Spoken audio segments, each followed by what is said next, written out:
Et bonjour à tous. En ce dimanche, un petit peu de grisaille. J'avais envie de vous lire un petit conte, comme, euh, comme j'aime bien le faire en ce moment de temps en temps, même quotidiennement. Ils sont tellement magiques et riches d'enseignements. Je vais vous lire le conte de l'homme très très sérieux. La sériosité, nom commun donné à une affection heureusement non transmissible par contact direct.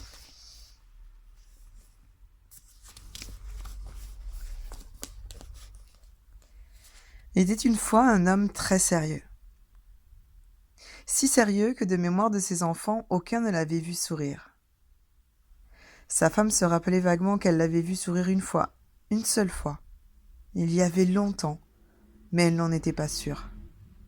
J'ai dû me tromper, pensait-elle, et prendre mon désir pour la réalité. Je crois, pour ma part, cela possible que cet homme ait pu sourire au moins une fois dans sa vie. Par exemple, un jour, par distraction, dans un moment d'oubli ou d'égarement, il aurait pu laisser apparaître sur son visage un sourire émerveillé d'enfant. Même si personne, jamais personne, ne saura la cause de son émerveillement, il avait au moins souri une fois dans sa vie. Car il y a toujours un sourire d'espoir qui navigue en chacun dans la tempête du quotidien. Cet homme était si sérieux, il prenait tout au sérieux. Aussi était-il en état d'indignation permanente.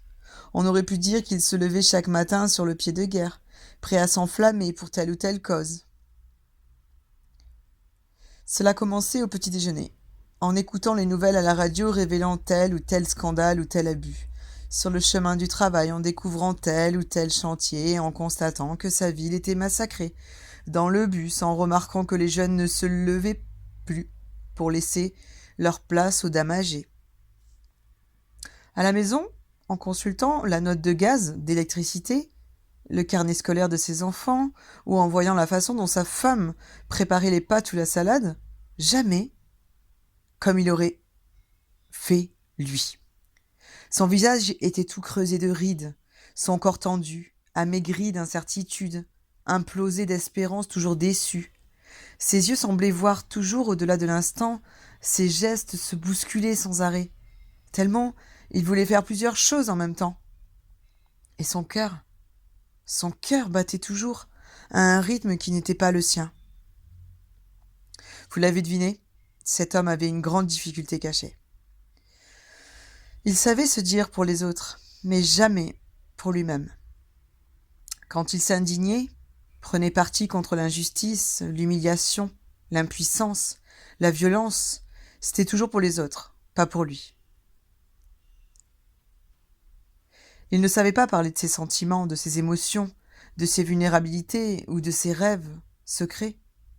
Tout au fond de lui, cet homme, si sérieux, était un grand silencieux.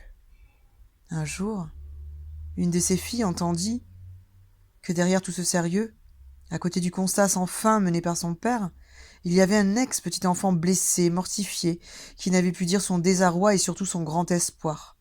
Enfant, il aurait tellement aimé que son père lui parle de lui. Il aurait été tellement apaisé d'entendre son propre père se définir, s'affirmer, se positionner devant sa femme au lieu de s'étouffer, de tout retenir. Au-delà de s'incliner pour tout, de toujours paraître d'accord avec elle. Vous allez certainement penser que cette histoire est sans fin, qu'elle va se répéter chez ses enfants, ses petits-enfants, sur plusieurs générations. C'est possible, cela arrive parfois. Mais je crois que ce petit conte peut permettre à l'un ou l'autre des membres de cette famille d'entendre qu'il est possible de se dire et surtout d'être entendu, qu'il est possible d'arrêter d'étouffer en prenant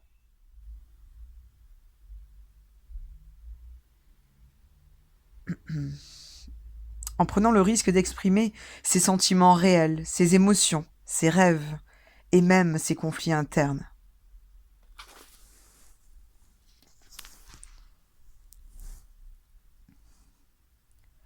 Par exemple, pour un petit enfant, d'oser dire « Je vous aime, papa et maman », mais pas de la même façon. Ou encore, j'ai suffisamment de vie en moi, vous n'avez pas besoin de garder en vous la peur de me perdre ou de vous perdre l'un à l'autre. Enfin, tant de choses qu'un enfant, même tout petit bébé, peut vouloir dire, même s'il n'a pas encore les mots pour le dire. La vie est pleine de surprises et de répétitions. Osons les surprises pour éviter les répétitions. Bon dimanche, gros bisous.